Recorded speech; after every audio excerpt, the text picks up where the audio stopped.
Meatloaf!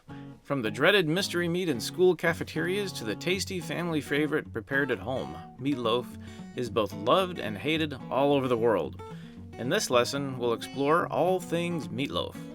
We'll start by learning about common ingredients used at home, including ground beef, meatloaf mix, rolled oats, salt, ketchup, milk, eggs, and spices. You'll learn the what, where, and why for all of those. Then, the same thing about ingredients you may see in a frozen prepared meatloaf you buy from the store, including potassium chloride, sodium phosphate, flavors, gum arabic or gum acacia, caramel flavors, mono and diglycerides, and yeast extract. After that, I'll explain the science about what's happening with all these ingredients as meatloaf is made, both at home and in a commercial factory. Then, I'll walk you through making some meatloaf in your own kitchen.